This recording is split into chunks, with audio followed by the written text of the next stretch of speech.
Good evening, everyone, and thank you so much for joining us tonight. I'm Joan Retman, Area Community Relations Director for Era Living. I personally have been helping seniors and their families find the support that they need for the past 13 years, even during the pandemic.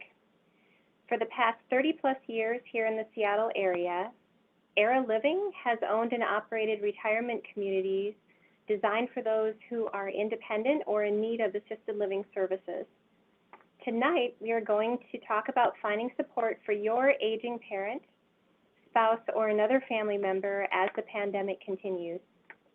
I hope you find this information helpful. But before I jump into the presentation, I have a few housekeeping items to cover first. First, look for the blue chat icon on the lower right of your screen. Go ahead and click on that and open up your chat. This will allow you to interact with each other during the presentation or share any reactions throughout the presentation. Your microphone will remain muted. If you have a question, then please click on the Q&A tab and type your question in there. Your question will be answered at the end of the presentation by me or perhaps along the way by a different Era Living team member who is also on the call tonight. But if I'm not able to get to all of the questions, don't worry. We will be following up following the presentation to get those questions answered. Someone from our team will also be following up to talk to you about your gift card. As a reminder, all participants today will be receiving a $10 Amazon gift card just as a thank you for attending. So let's go ahead and get started. So finding the support your aging parent needs during the pandemic. So living alone as you age can be very challenging in normal times. Needless to say, the pandemic has created quite a few more challenges. And as we all know, seniors are the most vulnerable to COVID-19, which really creates a lot of added social isolation. And for many people, they might have had support through having family members stop by, or maybe friends, neighbors might have been participating in programs through local senior centers or churches. And that really came to a pretty sudden stop for a lot of people because of the restrictions recommended by through the pandemic. And because there are limits now or lots of reduced visits from family members from visiting their loved ones, it's become harder and harder for family members to then identify what health and safety issues might be in play, especially when primary contact has been mostly through phone calls and sometimes video conversations. So at this time, you're going to see a poll question pop up on your screen, and we would really like to understand how many of you have an aging parent or maybe another family member who you're worried about at this time. It could even be yourself. Let's go ahead and click yes or no to that question. Once you do that, if you have answered yes, then you can expect a second pop-up question, which will ask you to share reasons behind that. So go ahead and click on however many choices match your situation. I'll pause for just a second for you to do that. Looks like some of the poll results are coming in. If you're kind of curious what the results are and how you compare to others, it looks like most people who are on this call tonight do in fact have an aging loved one or perhaps themselves that they are worried about at this time. Looking at reasons that people are most worried, the results are still coming in, but the ones that are jumping out to me are health issues, not making good choices to be safe during the pandemic. Those are the top two responses so far, followed by loneliness, physical decline due to lack of engagement and exercise, and lastly, the neighbors are not following COVID safety protocol very well. Thank you very much for sharing that. Now, there are a number of signs that can indicate that your loved one maybe does need some extra support. It is important to keep in mind that these signs are not exclusive only to the pandemic. So these are things that you should be looking for really at any point in time, including signs of loneliness. And one example of that might be that it's just really hard to get off the phone with the person that you're worried about. And I should point out this should be something new that you're noticing. Sometimes we have family members that it's always been that case, really hard to get off the phone with them. So this is if somebody has not normally been trying to introduce perhaps new subject matter when you're trying to wrap up the phone call. Another example might be that instead of maybe having a more normally defined mother-daughter relationship, maybe now it's more like a caregiver type of relationship that you've stepped into, as an example, where you're doing more and more different types of things like chores, helping out with the laundry, getting groceries, running errands, those kinds of things. Now, maybe in some cases, before the pandemic, let's say that you had home care in place, and those services were helping provide what your parent had needed prior to the pandemic. But because of the pandemic, perhaps maybe that particular caregiver ended up contracting COVID and was no longer able to go safely into that home. That actually happened to me personally in my family. My parents live in Minnesota, and because their caregiver had contracted COVID, they were not able to receive support for 2 weeks because the home care company wasn't able to provide a substitute at that particular time. So needless to say, that was quite stressful for our family. Or perhaps family members stopped visiting a loved one just because of their fear of bringing something into their loved one's home, especially if they had kids that might be living with them. I know a family that moved into one of our communities that made that decision in part because they had 2 teenagers living at home, which meant that they had stopped visiting grandma because of the worry of the kids who were very active, potentially getting something in the greater community and then bringing it to their grandparents. So their support stopped, and they moved their parents into one of our communities to get the support that was then missing. Let's talk about caregiver fatigue. So I'd be curious how many of you maybe know a couple in this situation where one person needs a lot of care and maybe the other person hasn't in the past. And this person that's been providing the care is very subject to caregiver fatigue.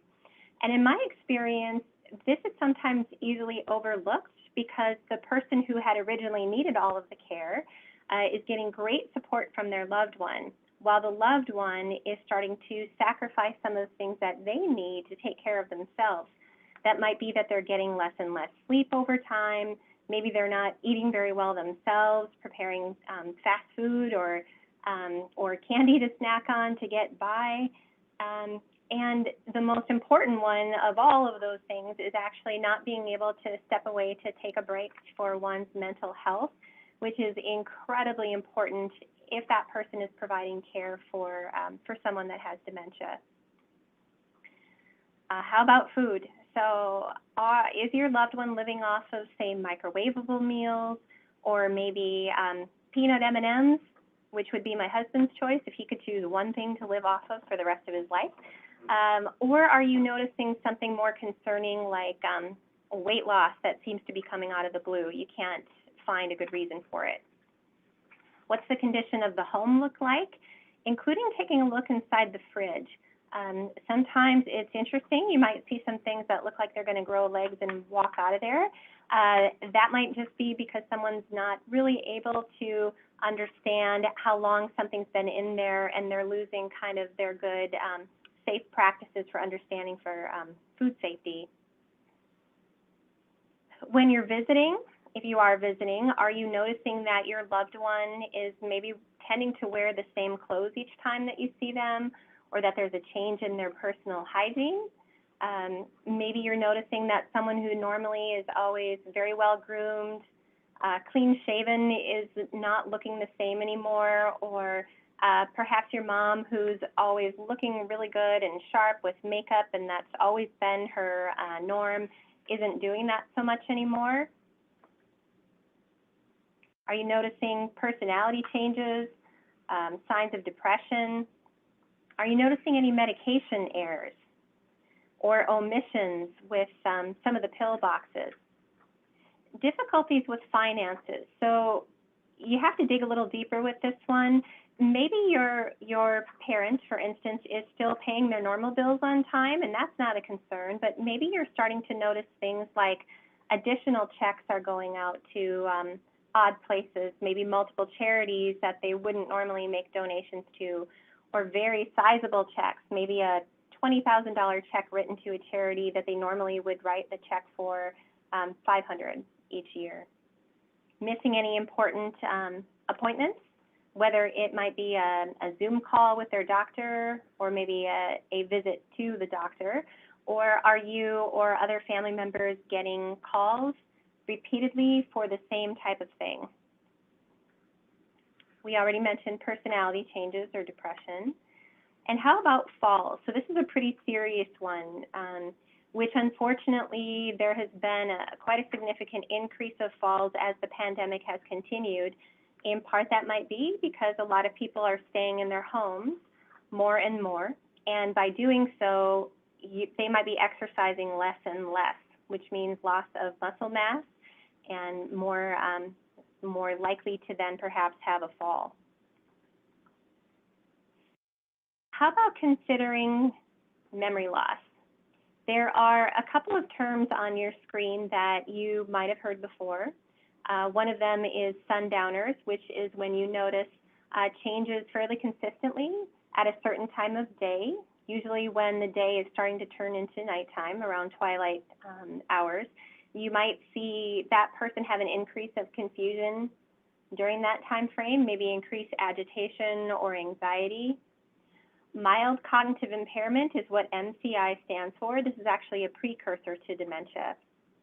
So these top three bullet points, all related to a change in cognition, is something worth paying attention to. Those who already had memory loss prior to the pandemic have really been hardest hit by the pandemic because they might have been in their normal routines with family coming over or being involved in certain programs, meeting friends for lunch every Wednesday at a cafe down the street. And with all of that changing, that change in structure and routine has thrown quite a few people off, which is why you might start to see some of those other signs like weight loss or wearing the same thing each day, because the routines are what really helps keep that person on track.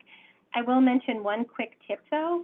If you do see a very drastic change, which seems like it's out of the blue for someone to have significant memory loss, have them visit their doctor as soon as possible. There's a chance that it might actually be due to a urinary tract infection or maybe dehydration, which actually mimics signs of dementia.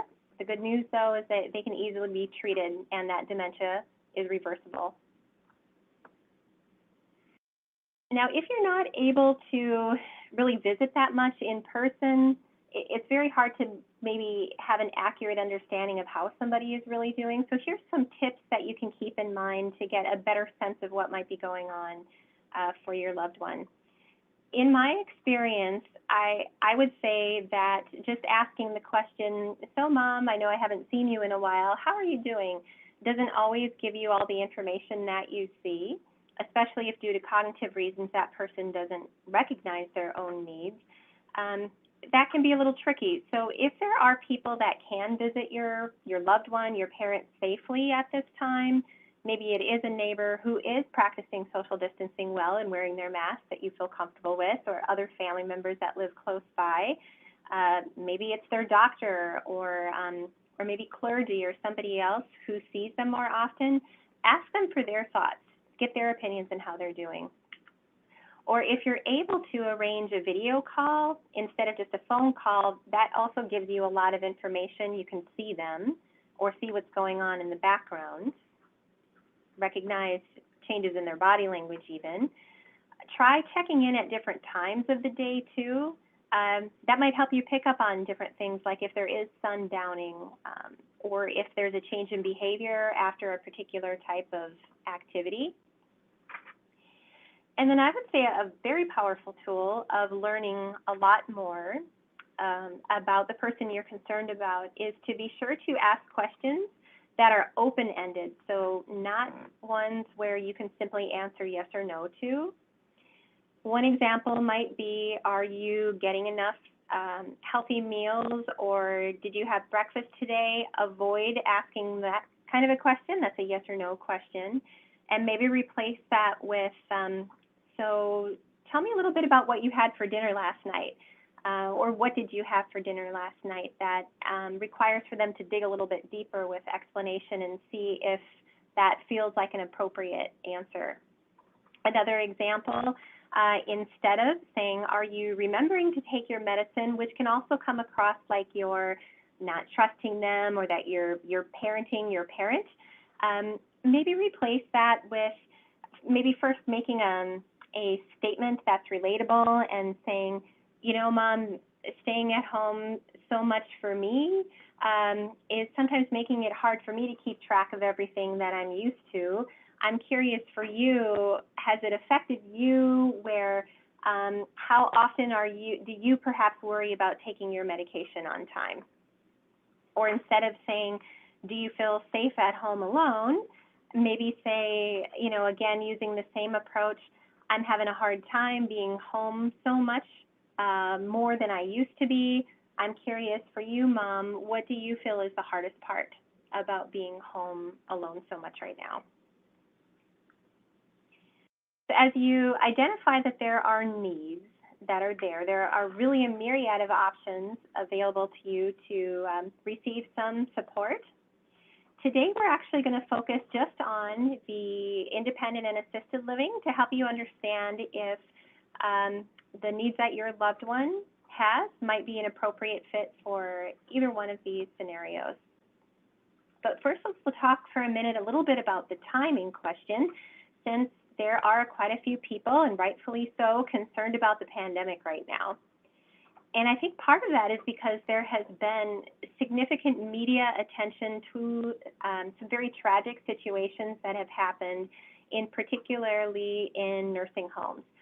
And so to help you understand the difference, in case you too might blend in nursing homes with retirement communities, it's important to know that they are quite different types of structures and organizations.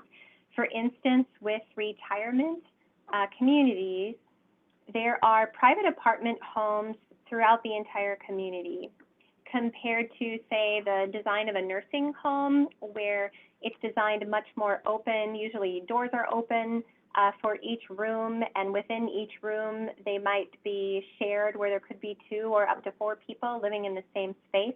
These are also typically folks that have unstable conditions and require quite a few visits from staff members throughout the entire day, which, as you can imagine, then means a lot of touches, a lot of movement around the community that isn't as segregated as a private residential home might be. So for a second, just take a look at your screen and let's look at what's been happening within Era Living as it relates to infection rates. This is such an interesting statistic. I do think it's worth really making note of this, that in our last round of broad testing, which means testing all of the residents and staff at the same time, we discovered that in November, the infection rate as a company is 0.2%. Now compare that to the greater Seattle area's infection rate, which is 5.5%. That's a huge difference. 0.2 compared to 5.5. I have a feeling that statistic might surprise a few of you. Now, pandemic aside, it's quite common that we hear, I'm not ready yet. And that makes a lot of sense, because moving is a very emotionally charged decision to make, especially if that person has lived in their home for 30, 40, or 50 years sometimes. But it's really important, I think, to understand, though, that the need of someone providing assistance is not necessarily as much a question of if, but more so a question of when, because we do know that nearly 70% of people over 65 will either become cognitively impaired or will need help with at least 2 activities of daily living over the course of their lifetime. One other important note is that if you do wait too long, it is possible that you might actually miss a window of opportunity to move into your favorite community. And that might be because some communities do have pretty strict requirements for both cognitive status and physical health status at the time that you move in. However, if you think about moving ideally ahead of those types of needs, hopefully while you're still independent, this does allow for your parents to stay in control of their own decision. I do commonly hear seniors say that they really feel like this is a gift to their children to move in by their choice, picking their community that they want, because that doesn't put their kids in a position to have to do that in the future, especially if it's in the middle of a crisis and they don't know what their parent would really want for their retirement community of their choice. We know that social isolation is really a growing epidemic at this time that can be very devastating to one's health and well-being, and never has this become more evident than during the pandemic. But even with restrictions in place, I think it's very important to understand that retirement homes, retirement communities do have a very strong sense of community and inherently a strong support system that can significantly reduce isolation. There are a couple of messages that 2 of our residents wanted to share with you. The first is by the lovely Dorita, who you can see on your screen, who wants to share with you that she wishes she had actually made the decision 5 years earlier, and that she feels like she actually missed out on a lot by not moving in sooner. It's also important to know that she shared this just a few months ago in August, so this was not a statement prior to the pandemic, but rather during the pandemic. Same thing with Van, who's pictured here, who feels very strongly that she feels like the community that she has been living in within Era Living has been her greatest safeguard during the pandemic, and she doesn't feel like she could live in a safer place. How wonderful for Van to share that. She mentioned that in just July of last year, but I saw her, or spoke to her rather, on the phone just last week, and she reminded me of that very same fact. She wants to be sure we're sharing that message with others as well. So one of the things that I wanted to talk a little bit about next would be the benefits that can be recognized by you and your loved one when thinking about moving into a retirement community.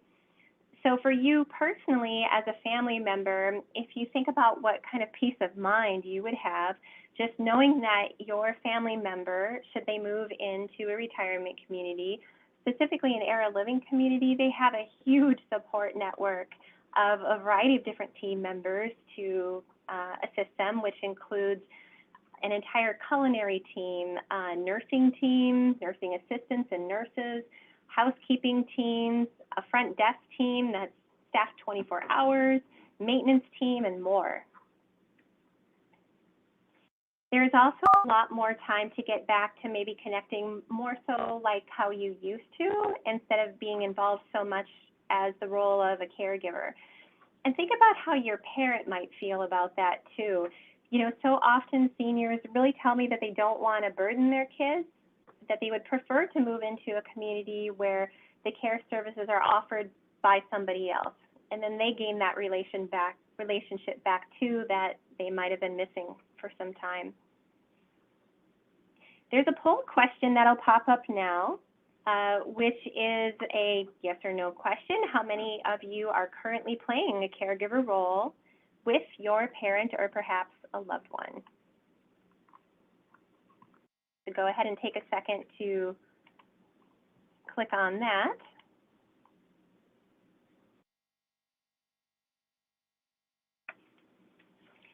When we talk a little bit about some of the benefits more focused towards your loved one, think about what that might do for them in terms of supporting their holistic well-being, such as more social connections, more physical activity, more mental activity. During the pandemic, our residents have been able to stay connected with each other in quite a variety of different ways. It does depend on the phase that we're in at the time, which that phase is determined by guidance from the governor or other public health officials, of course. But some of those activities can include small groups, either indoors or outdoor groups.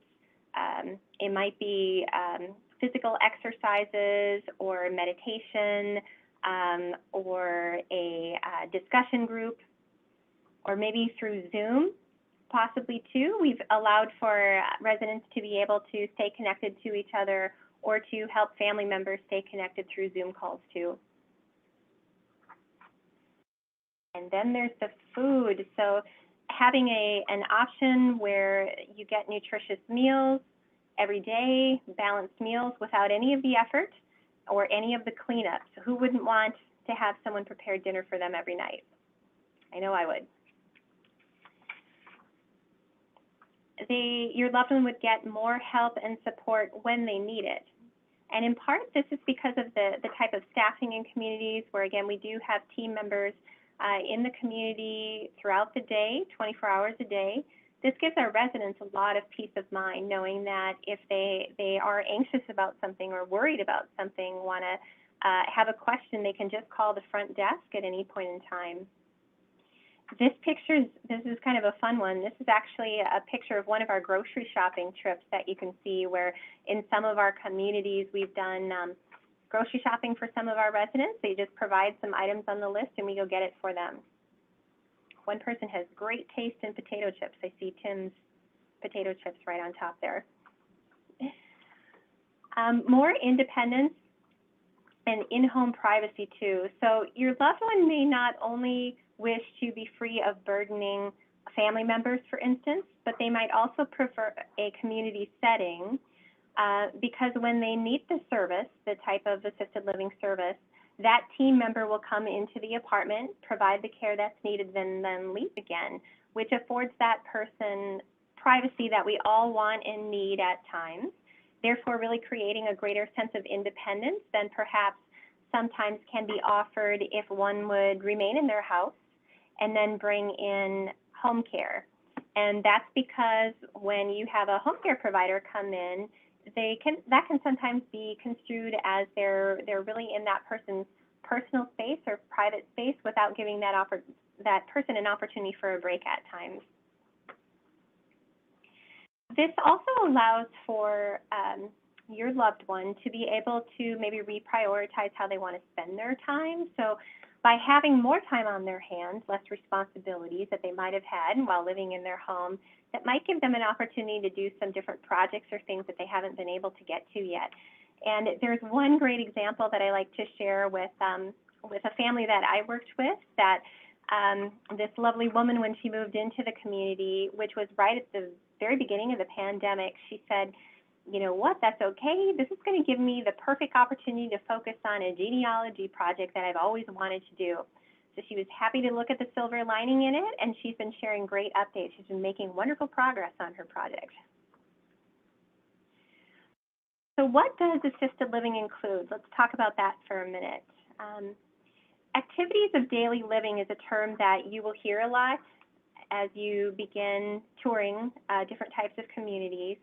Activities of daily living includes things such as medication management and assistance with that. It means potentially help with bathing, dressing, grooming, and continence support. Also with mobility, transferring, and escort assistance, which might mean helping someone get from point A to point B, perhaps in a wheelchair. Dietary and nutritional support. And when you utilize assisted living services in a community, all 3 meals are included at that point.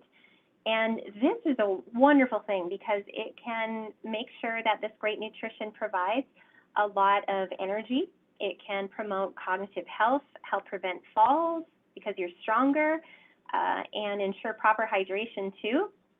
This would have a snowball effect because if you're having good nutrition, you're going to have more energy, which means maybe you're more likely to participate in a fitness class. If you do that, you might feel stronger, more energetic, and motivated to attend an event. You go to the event, you might meet a friend there. Your friend invites you later on to dinner in the dining room. You have dinner, you have good nutrition again, and the next day that repeats. So it's a very positive thing where sometimes we see a lot of people really take off and thrive in our communities where maybe they haven't done so as much before the move. It is important, though, to know that the range of assisted living services can vary from one community to the next. And so before moving in, you can expect that that particular community's nurse will do what's called an assessment, which is a medical review of one's cognitive health and physical health to make sure that that community is the right fit.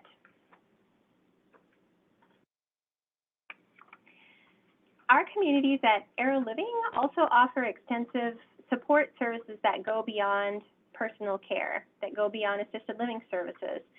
And this would include extensive and intellectually rich life enrichment programming, which are virtually and socially distanced, of course, during the pandemic. And one example of that is shown on the screen, an outdoor fitness class right now. We also do virtual art shows, meditation lectures, and many other examples, which we can share more at a later point. There's the wonderful food, the in-house chef, lovely dining rooms, which right now during the pandemic, we're doing free delivery of those meals directly to our residents' apartments. Weekly housekeeping, which is fabulous, and maintenance services. Transportation is available. When it's safe to do so again, we'll open back up to group transportation like we normally do. We're also providing loaner tablets and assistance with technology. Zoom, of course, is probably the most popular way that a lot of folks are staying connected these days, so we can help loved ones do that in case they struggle with that on their own.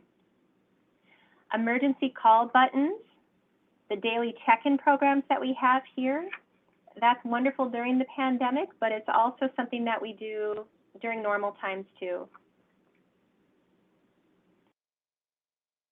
In-house counselors, dietitians, and wellness centers are all available.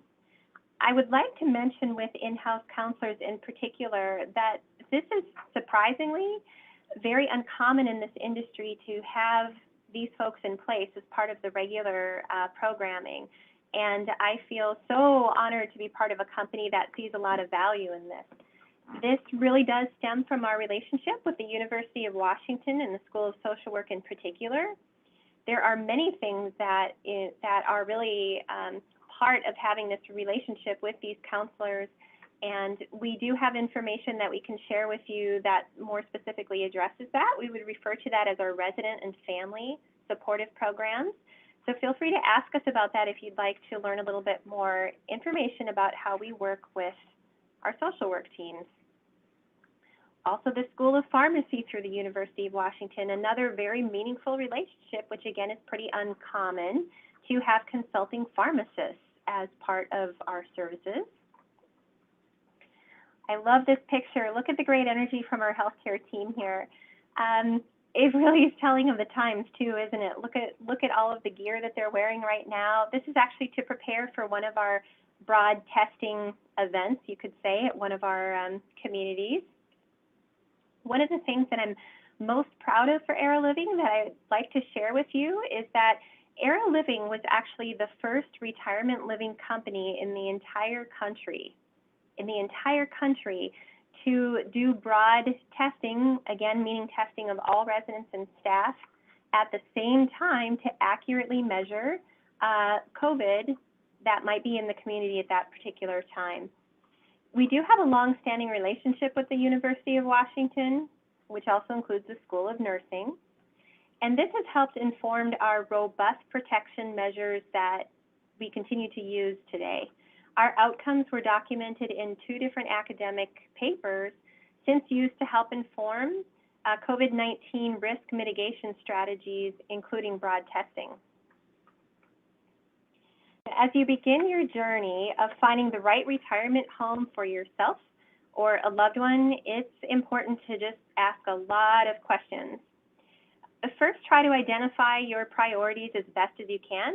And this might evolve over time as you start to tour communities and learn new things about yourself even. You can start with a phone call. That might be a great idea, especially at this time during the pandemic, to maybe narrow down what your favorites might be. You can have information mailed, emailed to you to start.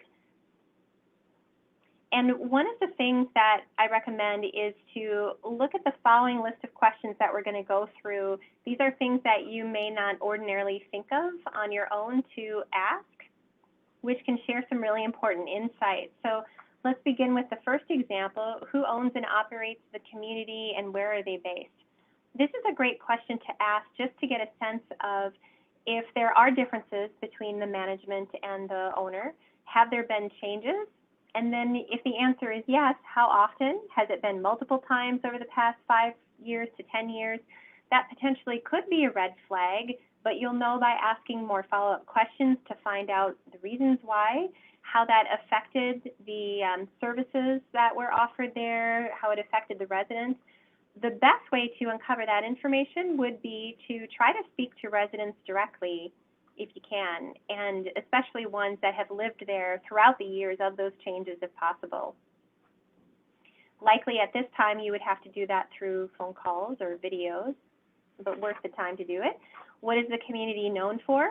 If you're someone who is looking for a loved one who's very, very vibrant, very independent, you'll want to focus on other communities that have an emphasis on that as opposed to ones that maybe specialize more so in support for those with advancing care needs or cognitive support. What is the average tenure of staff? If there's turnover, ask why that is. Is it maybe because they have relationships with, say, a school of nursing where you're going to have wonderful med students that are coming in but transitioning through as they're coming and going back and forth from school, or is it due to other reasons that might not be as positive? How long have others been in key positions like the executive director, community health director, or life enrichment director? What do the activities look like, and are residents involved in making decisions about what's on the calendar? How have these activities been modified during the pandemic? Can I see a menu? That's an important one. And of course, if there are dietary restrictions for your loved one, be sure to ask to see if those needs can be accommodated. And if you can, of course, try the food too, even if it's a meal to go at this time during the pandemic. May I speak to a current resident? I think this is incredibly important. One of the top things on my list, in my opinion. I would recommend asking the community how they can do that at this time. At all of our Era Living communities, we're happy to either schedule phone calls or perhaps video opportunities to still get time with residents to be able to ask them their opinions, or just to get a feel for who the residents are that live in that community. Maybe you want to look at opportunities to actually stay in the community before moving in. That's not available for every single community out there, but it's worth asking the question if that would be something that's important to you. The other one that's really important, I think, is to understand the move-in criteria. Remember I mentioned something about that some communities do have this window of opportunity where you need to be at a certain level of independence, both in terms of cognitive function and physical and such. This is extremely important to understand, especially if your loved one is telling you that they're not ready, and if they're saying the reason that they're not ready is that they want to wait until they can't take care of themselves anymore, as one example. So you want to know what that really means and then help them understand what that might mean in terms of changing their options if they wait until that point happens. How about if I move in as an independent resident, am I going to need to move to a different part of the building if I need assisted living services in the future? That's true of some models. With Era Living models, We're designed with a flex license, which does mean that if you move in as an independent resident, you can generally stay in the same apartment and have assisted living services come right into that same apartment if you need in the future. What's included in the rent? That's important. And to make sure that you're comparing apples to apples, we have something that's called a cost comparison worksheet. If you're interested, let us know. We can send that to you. It's much easier than developing your own spreadsheet from scratch in a lot of cases. How about upfront costs? There's different terminology out there, such as an entrance fee or a buy-in or a community fee. Find out which one applies to the communities that you're interested in, and if any of those funds are refundable. Annual rent increases, expect that for pretty much all communities that you're looking at. It's very common in the Seattle area to expect somewhere between 3 and 6%. It could be more or it could be less depending on the community. Now, we are feeling very optimistic about the fact that vaccinations are now available and that we have vaccinations happening in all of our communities at this time, or are scheduled to have vaccinations in the very near future. We do know that even with the vaccinations in place now, that it could still be quite some time before things return 100% back to normal. So it's really important to continue to ask questions about each community's safety practices as you're considering your options now. So different types of things that you would want to ask as it relates to how the community is protecting their residents would be things like, what can they tell you about their screening process? Are they doing temperature checks for each person when they come in? Do they require hand washing? Do they require that everyone's wearing a mask? What does their cleaning or sanitation schedule look like?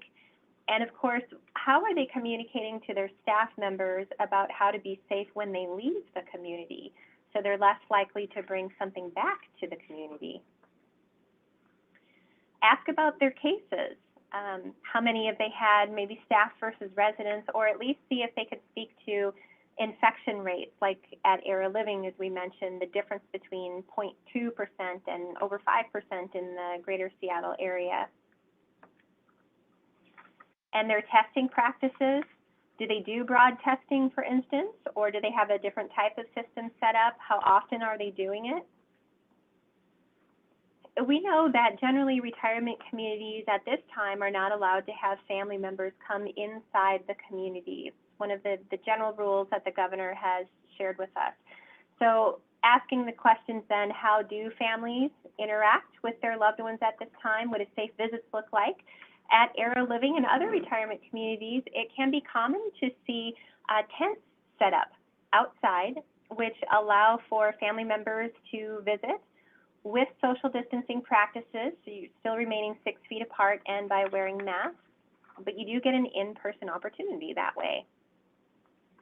Will my loved one have to stay in their apartment the entire time? So the short answer for that at Era Living communities is no, but it also does depend on what phase we might be in at the particular time, which can evolve depending on how COVID is affecting the general population around us. So you're always welcome to ask more details at the time within each of our communities.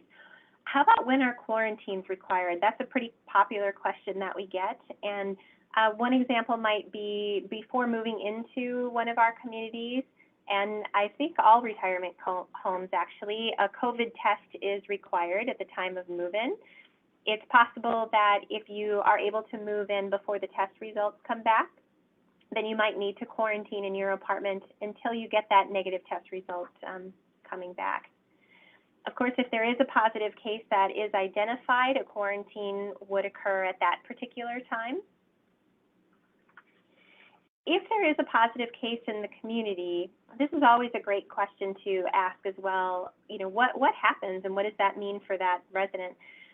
What I would recommend is for each community that you're interested in, ask for them to walk you through that. It might look a little bit different for each community, but they should be able to speak very specifically to this because we're about 11 months into this pandemic now. So they should be able to explain exactly what happens to that particular resident, how that might affect services that are offered or what happens to the rest of the residents in the community, what happens if a staff member is tested positive, and how that changes things in general. So for each of our communities, we're happy to walk you through that if you're interested. Now let's take a look at the 8 communities that are under the Era Living umbrella, starting with El Joya Thornton Place, which there's a lovely picture on your screen right now. El Joya Thornton Place is located in our Maple Leaf neighborhood in Seattle. It's our newest community that opened in 2009. Very elegant, very artful, beautiful community. Ida Culver House Broadview is an amazing community that is north of Greenwood, not too far from Carkeek Park. It's our largest community on about 8 acres, featuring really beautiful views of the Olympics, which I bet you could see today. It was a sunny day from the dining room in that community. Our other Ida Culver house is Ida Culver House Ravenna. This was actually the first community back in 1987. It has a very special history that we'd love to tell you the story of, so ask us if you're interested in that community. University House Wallingford. This was designed with a lifelong learning emphasis in mind, which is really guided by the relationship that we have with the University of Washington's Retirement Association. El Joya Mercer Islands, that's our second El Joya community. This was actually built not too long prior to El Joya Thornton Place, also very luxurious, very beautiful, wonderful location on Mercer Island. And then we have the Gardens at Town Square. This is such a fun location. It's very convenient, urban setting that is just steps away from shopping, such as the Bravern, just a block away from the Bellevue Public Library, and also just a couple steps away from some really nice local gems right across the street, like the French Bakery. Very delightful. Then we have the Lake Shore. Named appropriately, you'll find this on the shore of Lake Washington, down by the Renton area.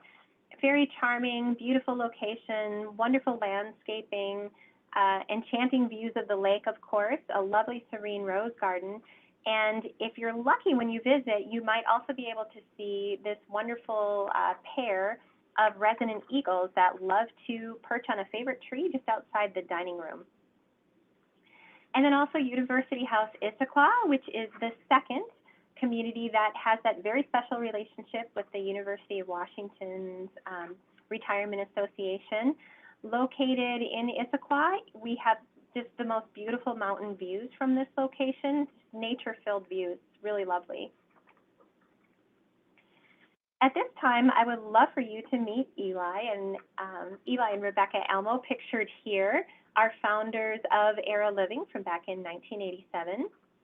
At that time, and we continue to be a local, family-owned and operated company of retirement communities driven by our mission, which is to respect and honor older adults by enhancing the quality of their lives. Within all of those locations, each of those 8 locations, you'll find that we really do try to pride ourselves on high quality, dignified care that's, again, offered into the same apartment that one moves into. You'll find, wonderful intellectually and culturally rich activities, such as our art galas, which are shown here. Just very lovely common spaces, beautifully decorated, meticulous landscaping, as we've talked about.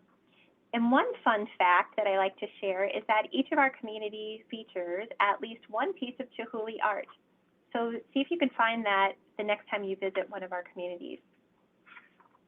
Fantastic food, our in-house chef and elegant dining rooms in each community. And then, of course, at this time, you'll find robust COVID-19 precautions. So here's some action shots shown on the screen here with temperature checks and sanitizing happening, which really has contributed to our low infection rates in our communities too. We're very proud of that. So if you feel this presentation has been helpful for you to see that perhaps yourself or maybe a loved one could benefit from some extra support, in particular at an Era Living community, then now might be a great time to look at taking the next step. So I recommend that you start with a list of communities that might be in your area and go ahead and think about scheduling a visit with them. That might be by starting with a virtual tour or a phone call, as we talked about earlier, just to start the conversation. For visits, when you get to that point, it's likely that you might have a virtual tour or maybe recorded videos that are sent to you at first, which I actually really love. If you have other family members involved in the process, you can then forward those videos to them where you can continue your discussion. And although restrictions are prohibiting experiencing the community like it normally would function, it still is important to experience it as much as you can. So in Era Living communities, for instance, we've done a lot of different things like takeout meals. So you get a chance to try the food, of course, videos or phone conversations with either key team members that you'd want to meet, like speaking with the chef or the life enrichment director or other residents, either phone calls or video conversations for sure. It does depend on what phase that we're in terms of touring and such, but modified tours at this particular time are available, of course, on a case-by-case basis. So lastly, I'm going to introduce you to our client care advisor, Rebecca Skelly, who is on the call today, not by video, but we're going to hear her chime in just a second. So you'll hear her lovely voice. And she is able to do a complimentary phone consultation for everybody who's here today. So Rebecca, if you'd like to jump in for a second, would you please share with everybody what that might look like? Yeah, thanks, Joan. And thank you everyone for joining us tonight. As Joan mentioned, I am happy to offer a free phone consultation. And essentially what that looks like is I'll ask you some questions to learn about your specific situation. And then based upon the answers to your question or to the questions, I'll recommend either an Era Living community or another community in your area that would be the best fit for your loved one or yourself, and will make the most sense for their needs. And then I also wanted to let you know that I will be reaching out to you tomorrow to learn how to best get you your $10 gift card. And now I'll hand it back to Joan. Thanks, everyone. Thank you, Rebecca. I appreciate that. So at this time, I'm going to check real quickly and see if there are any remaining questions that haven't been answered yet in our Q&A section. I see a couple questions that I will address. And then again, if you have other questions, Rebecca will be following up with you, so you'll get a chance to ask Rebecca too. So one of the questions is, do any of your communities have memory care? And the answer is yes, 2 of our communities do. That would be the Gardens at Town Square and Ida Culver House Broadview. And then the other question that I will address today is when will residents at your communities receive the vaccine? I touched on this a bit, but some of our communities have actually already started receiving the first of 2 doses in our communities. If they haven't already had that, it is on the schedule now. So when you speak with Rebecca, you can learn a little bit more about what that looks like for each of our locations. So with that, I think we'll draw to a close. So thank you so much again for attending today. And I do encourage you to be sure to connect with Rebecca to start to get more of your questions answered. And again, she's an amazing resource. So if for some reason it's discovered that Era Living isn't the right fit for you, she'll help put you on the right path to find the community that is. So thank you so much once again, and have a wonderful evening. Thanks for attending.